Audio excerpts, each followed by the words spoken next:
There's a lot of people here. Well, you have me at a disadvantage. You know who I am. I don't know who anyone else is. Thanks everyone for coming. My name is Alan Leitch. I run a company called Spov in London, and when I know you all better, I'll explain what Spov means. But it's a little bit rude. So these are some of our clients, past and present, and some of the products you may be aware of, although you may not be aware of who did the work.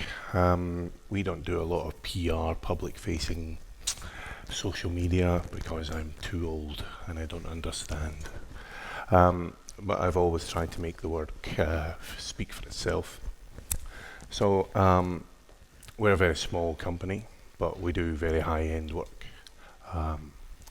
as hopefully evidenced here. So even if anyone is unaware of Spov, if you have played a video game or watched a movie in the last 10 years, you've more than likely seen some of our work.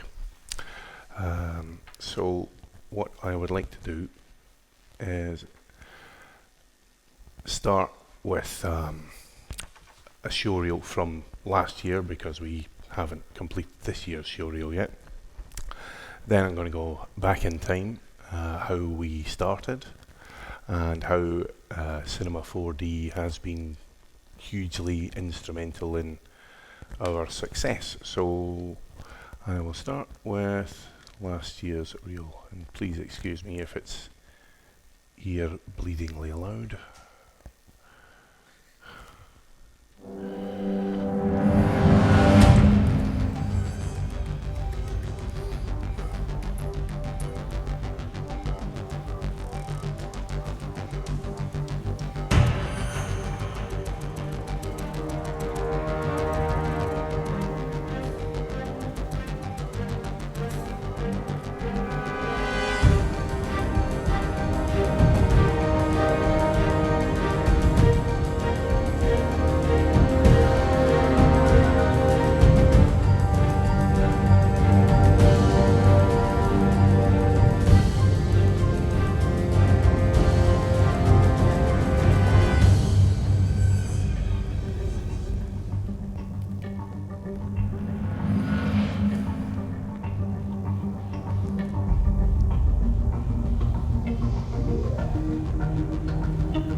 Okay. Shut up. Well, I will accept that applause on behalf of the many hugely talented people that have worked and still work for Spov. I am the mouthpiece, managing director, but we wouldn't be here without all the talent, and some frightening talent has helped us along the way to get here. So hats off to them. It was funny, I was just looking at that. Now, I'm not very used to speaking. I'm going to look at you for an hour, okay?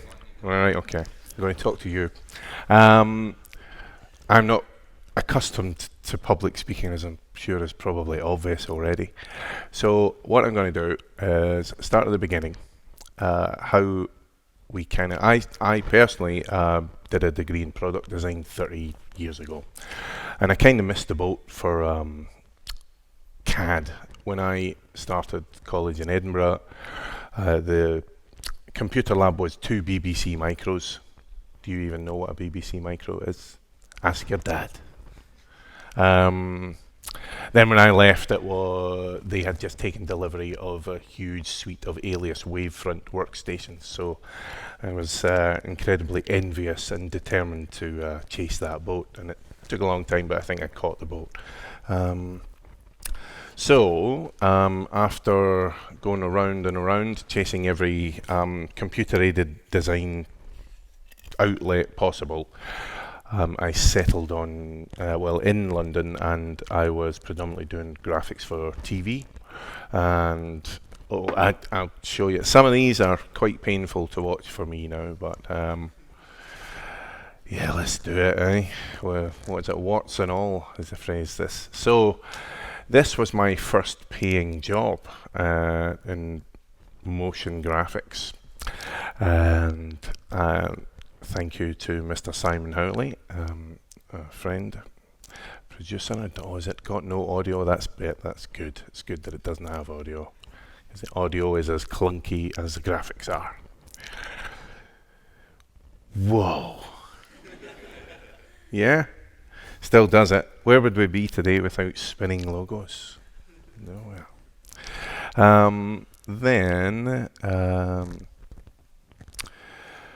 Okay, now how I started using 3D software, I mentioned my product design background, so I won't play all of this, it's overly long, but Cinema 4D, when I first started using it, allowed me to visualize things, and it was like black magic to me when I first started getting my head around cinema. I'll turn it down a little.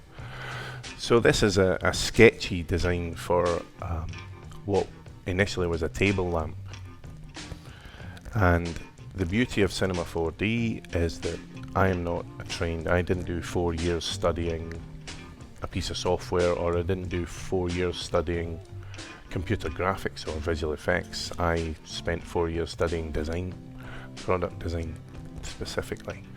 So to be able to pick up a piece of software, learn the basics, and to get results that, okay, this is 10 years old, but certain sections of this I was very happy with. Oh, and you got some highlights as well, which are always good.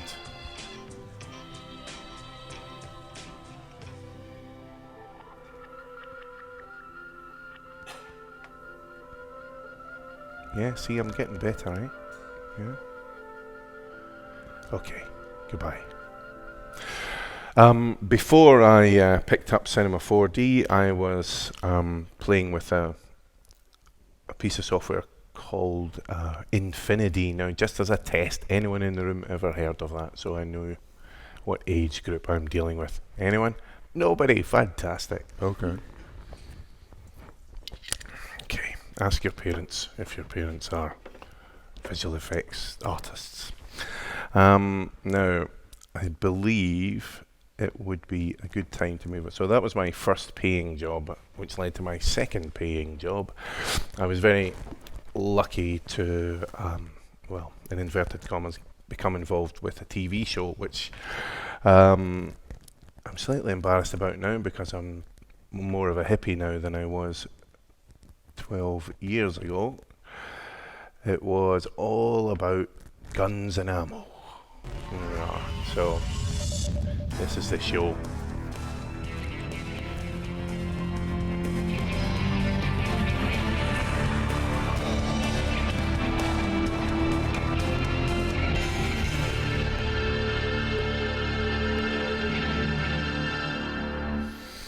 So that show run for 3 series, I think it was Discovery Channel, and was hugely successful. But the content of it was all, I don't really need to full screen everything here, I don't think. So this was the kind of look that we were using to explain what particular, million, probably billion-dollar weapons did to people on the ground. It's just pornography for weapons manufacturers. Yes. as I said, I'm more of a hippie now. So, 3 series of illustrating weapons of mass destruction, but it paid the bills. I don't think I'm getting into heaven after saying that. So hopefully you'll see, there is an aesthetic here, good or bad. That was it. Lots of wireframe, a little bit of basic pyro cluster, which again was like black magic to me 10, 12 years ago. But the happy story is that that work led to a call from a game developer in California asking if I would be interested in working on their game. At the time, I thought, great, I get to go to California. Never been to California before. And it was work, paying work, which I needed. So got on an airplane, all very exciting. Did the job was great, company were great, project was very enjoyable, fulfilling. Then the product launched, and the product turned out to be Call of Duty Modern Warfare, which more or less transformed the landscape of what video games could be. And it was so enormous that everywhere I went, I was seeing pieces of our work on buses as they went past, on the bus shelters, on TV, in the movies. It was inescapable. Thinking, what? I made that. I made a very, very, well, myself and colleagues made a very, very small portion of that game, and the storytelling elements, the cinematics, although I'm loath to call them cinematics now. And we were kind of swept along with the success of that product, and we've worked in video games ever since. And it's been a great ride. The games industry is a fantastic place to ply your trade as a creative or animator, designer. Lots of opportunity to be, crazy kind of, what do you call it, blue sky thinking. No such thing as a bad idea, but it's become a much more serious business as I guess as the revenues have gone through the roof. $1 billion for, was it? Anyway, that's not my department, mustn't talk about money. Excuse me. So, first thing I'll show you is the kind of shift from that future weapons game through to how we applied that for Modern Warfare. It allowed me to bring on some fellow creatives, team members, and we more or less formed Spov on the back of this project. I don't think it's got any audio again. But that was the big one, the AC 130, if anyone remembers that game. And tying graphics to nulls in 3D space was a big thing for us 10 years ago.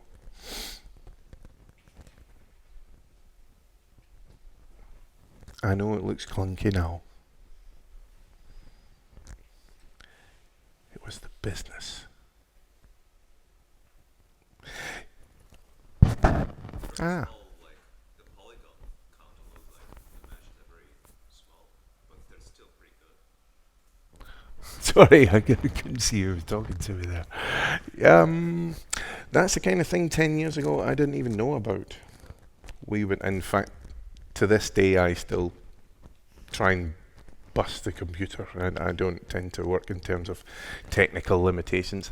And I'm glad you said that, because that is part of the value that we have brought to video game work, because we are not game developers. We're not constrained by thinking about what a particular game engine can do or a piece of software can do. Spov is essentially a design company, and we will start every project with a blank piece of paper. Same way I've started this talk, with a blank piece of paper. I've only written about 5 words so far, so better get with it.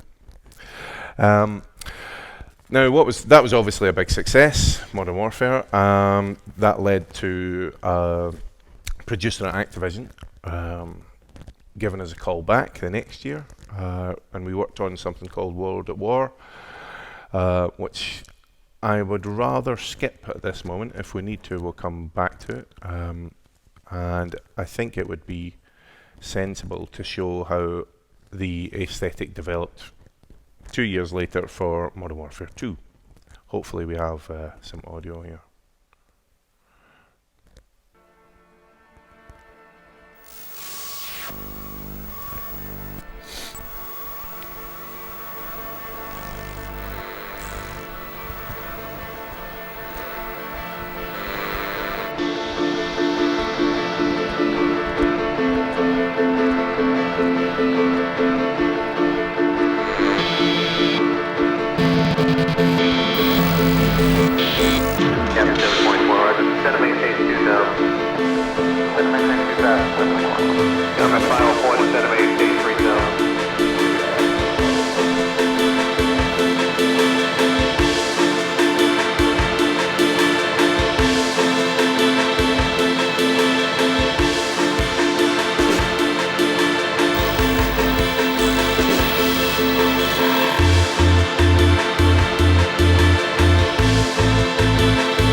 Lovely.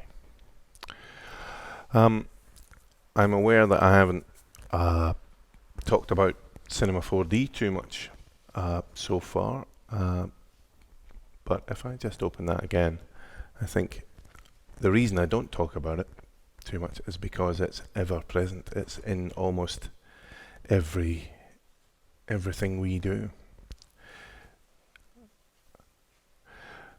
Hopefully you can see, maybe this is not the project to begin extolling the virtues of Cinema 4D, but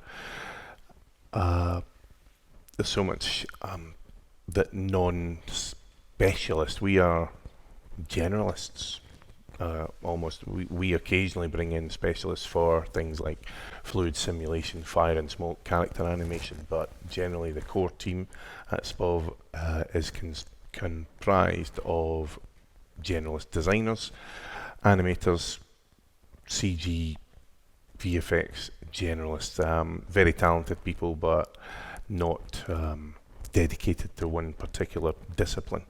So in a shot like this, as I recall, we used Paul Everett's Dem Earth, two people that we couldn't have survived without our Paul Everett for the plugins that he makes at, is it, oh forgive me, I forgot the name of the website, I think it's Cinema Tools. Dem Earth, what other, he's got a new plugin out to do with LiDAR scanning, which is fabulous, and also the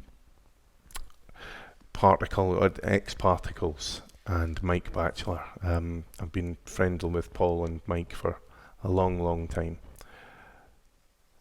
I'm just flicking through here to see something that was, even things that don't necessarily look like cinema has played a part in, it absolutely has. These animated blueprints all came from cinema, all generated out of cinema. The bullet casing here, the secondary sort of call out elements on the right hand side, all out of cinema. Interestingly here, this bullet database on the left. Now a lot of the graphics will come from Illustrator through After Effects, but almost all of the the main content in each window is generated in Cinema 4D. So I think I'll leave that and we'll move on to another project. I have to keep an eye on my time. I don't know if I'm going too fast or too slow. I think I'm going too slow. Too slow. So now I wonder. This is interesting. In Black Ops, the very first Black Ops for Treyarch, the previous two projects were for Infinity Ward.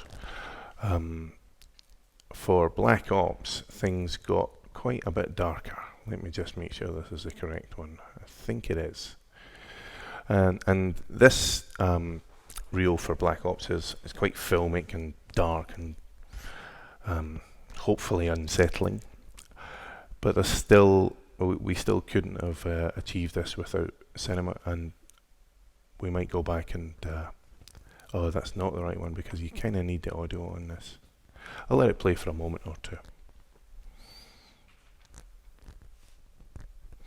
Yeah, this one has drugs and sex, which is pretty good for a video game.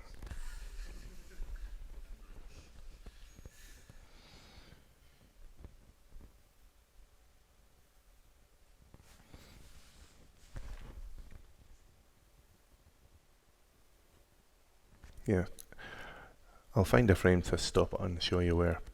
'Cause really, Cinema 4D and After Effects are pretty much always open on everyone's machines in the office. Maggots, we like maggots.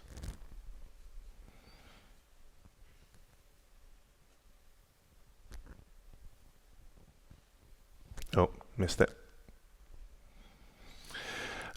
Yeah, for example, in a screen like this, there's a lot of Photoshop, Illustrator, After Effects work, but key elements, sorry I'm pointing at my screen like you can see,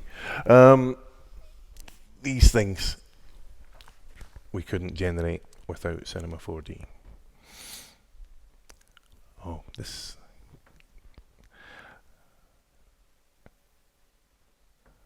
I think I might have missed the shot.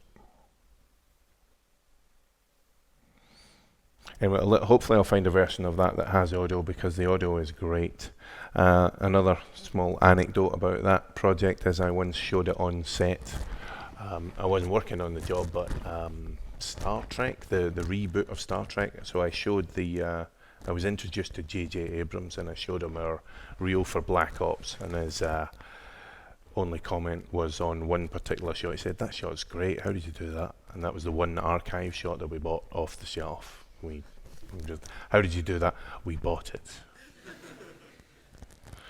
Now, Modern Warfare 3, I think we're getting a bit heavy on Modern Warfare, but just to show you how the aesthetic developed, I will show you some of these. So far I've shown you compilation reels. I'll show you one complete cinematic from Modern Warfare 3. No audio again, I'm really sorry.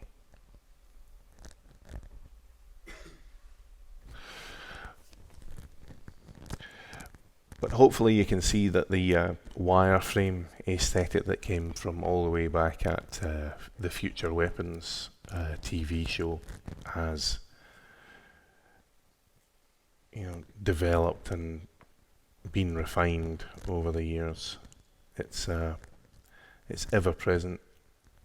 We still do a lot of wireframe stuff, and I guess that must be my own fascination with it. It's just something about wireframes.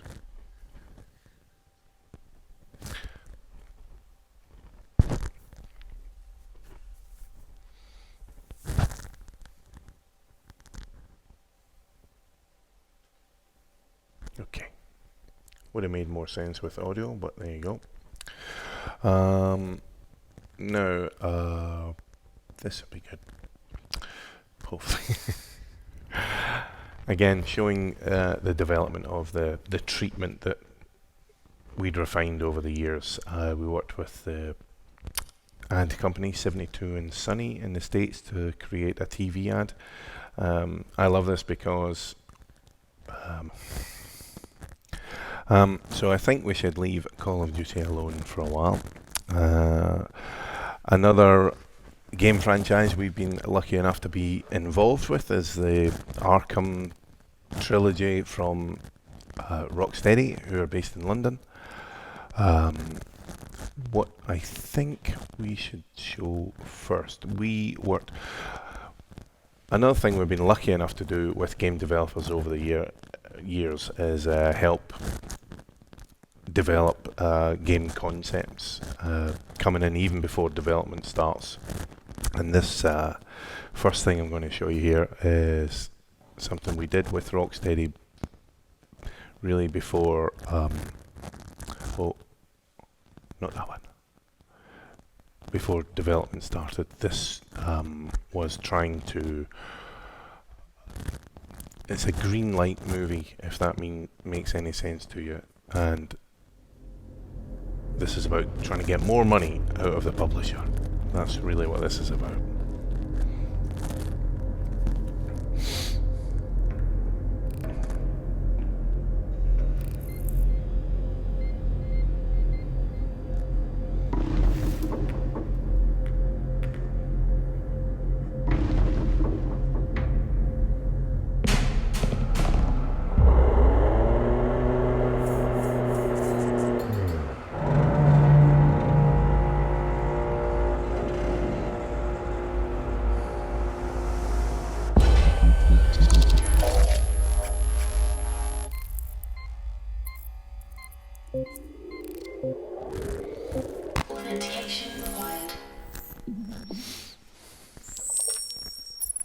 Bruce Wayne.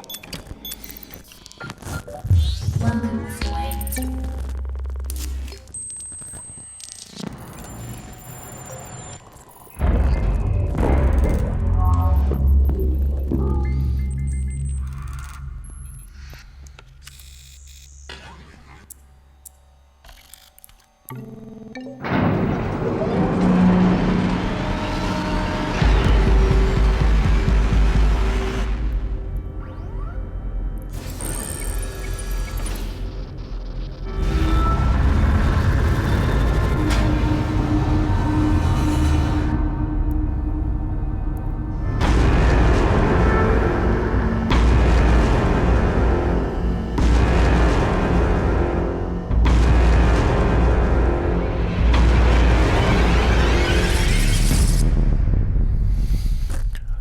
So that little piece there was effectively a very expensive pitch that took maybe 6 to 8 weeks to put together, and we developed it in conjunction with a couple of people from the game developer to show to the publisher. The crux of Arkham Knight was about the reveal of the Batmobile. We didn't actually show the Batmobile there because I don't think it was designed at that point, but what we were trying to illustrate to the publisher, there's a, the more money you spend, the better product you're going to get. There's a million things we can do as offshoots of the core game. What I'll show you now is some of the other kind of development, the ideas. I think some of the core concepts here eventually did. We were checking UI elements in and out of the game, so things that you see on screen here, actually some were what you might call fantasy UI things. Then we get into the real UI, which we worked in conjunction with the in-house UI team, so we were trusted enough to be checking elements in and out of the game build. He's not a nice man.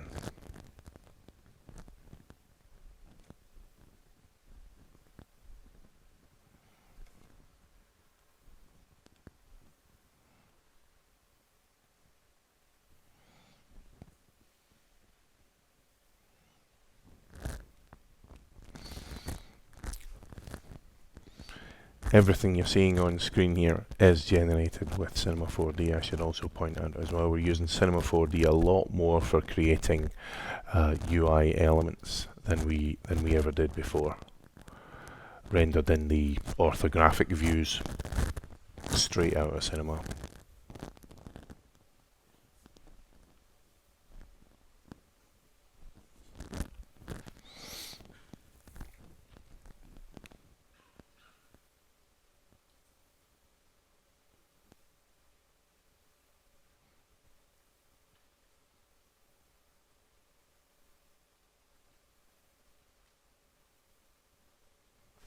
Okay, taking too long.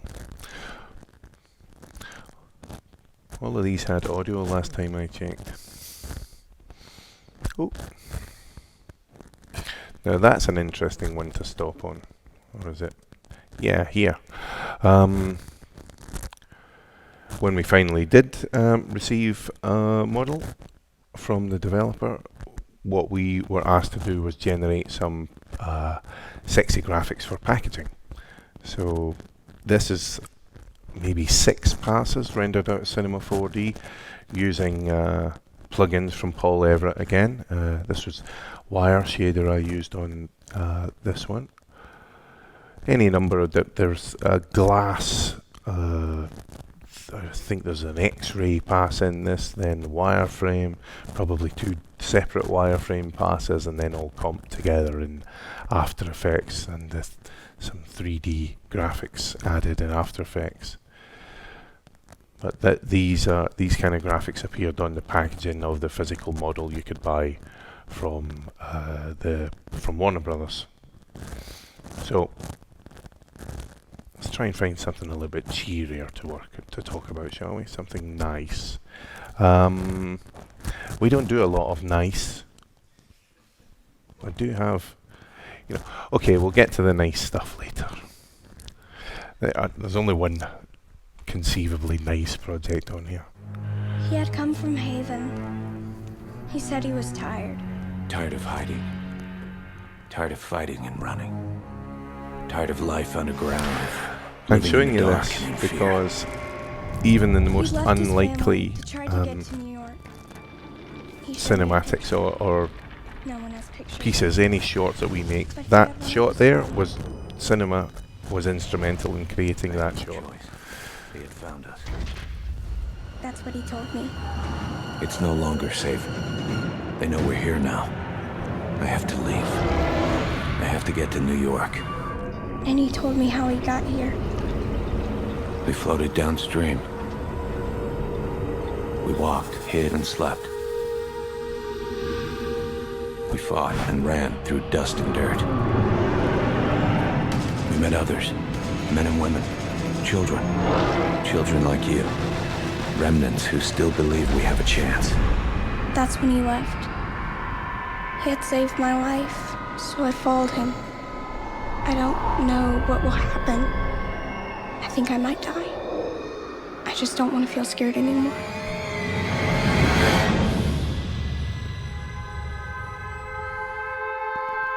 You are the resistance. So what I'm really trying to illustrate here in this hour-long piece is how versatile and flexible, usable Cinema 4D is. It's essential for us. Even in a piece like this, is really grungy, predominantly hand-drawn. In fact, it's maybe 50-50 hand-drawn and treated CG. They'll believe we have a chance. This shot is 90% cinema. I don't know what will happen. I think I might die. I just don't want to feel scared anymore. Which I don't think we could ever have conceived. Well, I certainly couldn't have. And I'm really happy with that one particular shot. Now, I promised you something cheery. Let's find something. Where is it? Anyone see? Yay! No. I'll show you some things. an independent movie we worked on a few years ago.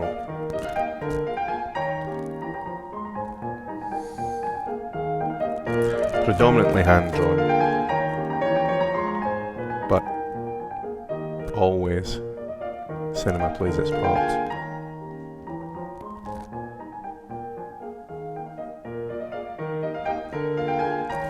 The buildings, the trolley,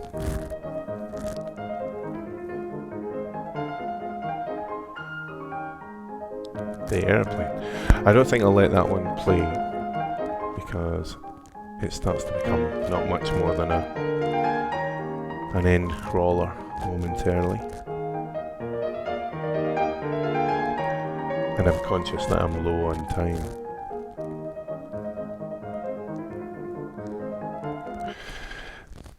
Very interesting job doing film credits when you have to deal with some spectacular Hollywood egos.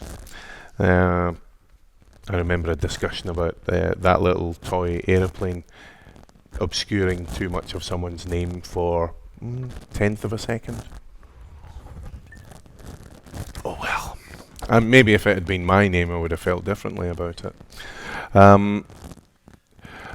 So quickly, our first big Hollywood movie we worked on was Mission Impossible. So hopefully we have some audio here, and I'll play it and then maybe scrub back through and show you how instrumental cinema was, but hopefully you can pick that up.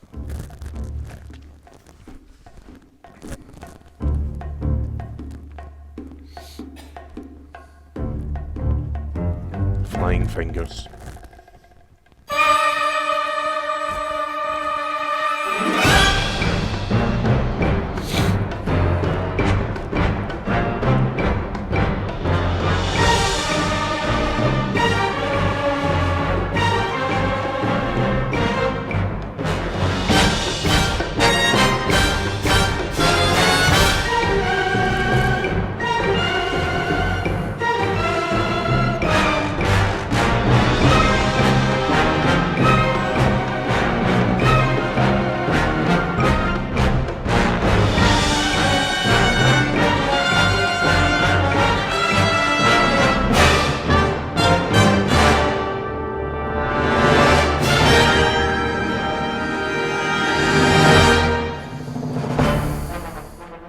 Hands up who loves Tom Cruise. Me. Just this. He is such a star. It's fabulous. I love his face. Love his bod.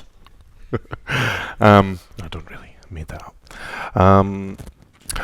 I'll scrub very quickly through here. The flying fingers is fabulous and hilarious, but even on these tablets, you can see the 3D content there, like the cargo bay on the airplane, all generated with cinema. So I think what I'm really trying to say, again, is that cinema is an essential tool. We're not constrained by cinema. We don't only do what cinema can bring to the table, but it very rarely lets us down if we have a creative ambition that requires 3D content. Very, very rarely are we forced to seek out specialist help. Division, quite a big game, so I'll just show you this very quickly. Low on time. Again, all the sort of mixed media content comes from cinema and After Effects. Did you know this Black Friday you can sleep in? All over the region. Retailers are calling this their 149,000 stores offering sales in the greater sales changing hands starting in New York, and we know because hit the stores. The flu season is off to its earliest start. Appears to be a previously unknown variant of the flu, suspected case catching many experts off guard. Those product shots are generated with cinema. Back on the breaking news, leading with unconfirmed The reports of bridge a shot small there is bombs done in out. cinema. Is a highly rehearsed scenario. And National Guard units converging on a hospital in central Manhattan. closed. It's a war zone. Is a very real More deaths danger. than AIDS, more than Ebola. Let me stop you there. This is not a panic situation. An entire American city was Known as green poison, Central Park has been converted to a mass burial ground. Power outages, gas line leaks, fires. The government. We're expecting another night of widespread looting. People of New York are begging. What would have? Our first responders are either dead No resources available. or treated like animals. It's not our job. We're not trained for that. Fantastic game, and I'm very proud to be attached with it. Yeah, to it. I mentioned the specialist help, and this one, Titanfall 2, we definitely needed specialist help for this. This is probably the most complicated character animation. All the rigs are brought from Maya, from the game engine, and translated into cinema. These were all pre-rendered sequences. It didn't have to return to the game engine, so we output all of these from cinema. Cinema has fantastic translation tools as well. There's really very little pain in taking a game asset and turning it into an asset for a pre-rendered movie.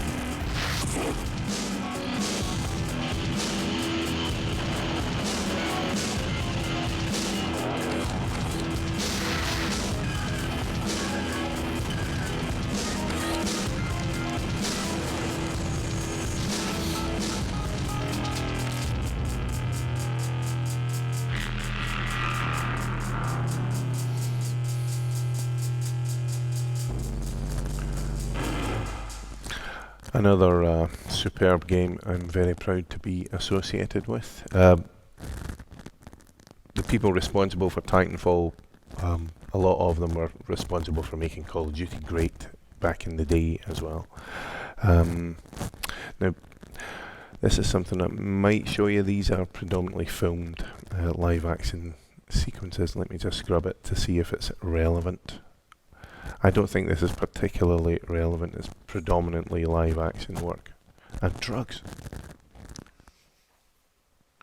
There will be cinema content in here.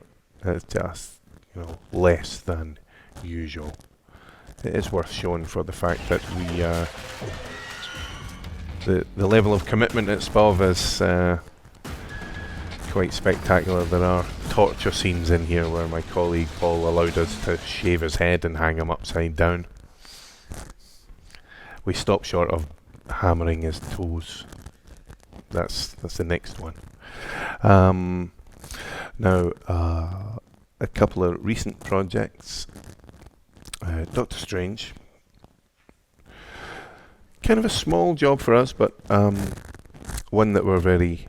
It's always nice when you work on a project because the process is the same. You do the same level of application, put the same amount of effort in. Sometimes projects or movies or games just don't make it, so it's really nice when a project such as this, Doctor Strange, is a big hit.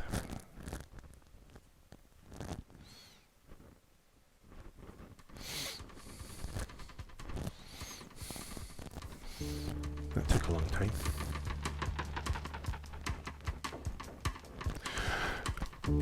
There's very little in situ work here because we didn't have access to the final film. Only what was released in the trailers.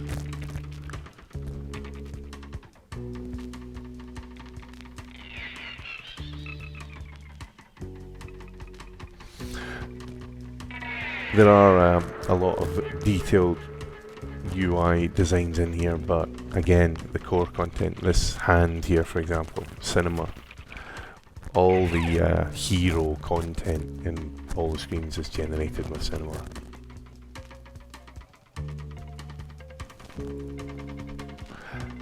And it took an enormous amount of modelling to create the detail in the cranium. You see where we have the bullet removal shot.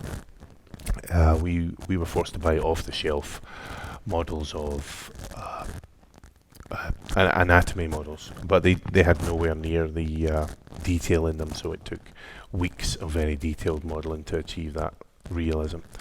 Now I think if I check my time, because I want to leave enough time for some questions. Life, I think, is the most recent one people might be interested in, is out in the cinema right now. So we're still doing a lot of games work, but thankfully we are working at the top end in the movie business too, because the process I mentioned is interchangeable. We do the same job, whether it's for a game, a film, TV show, or a builder's merchant.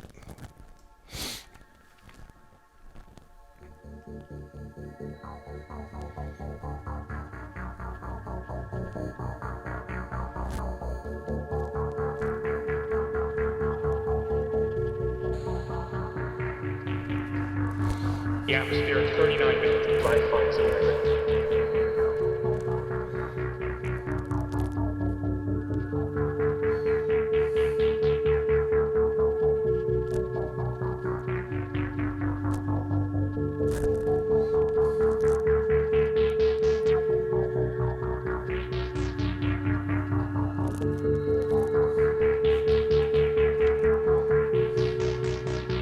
How smart is this thing?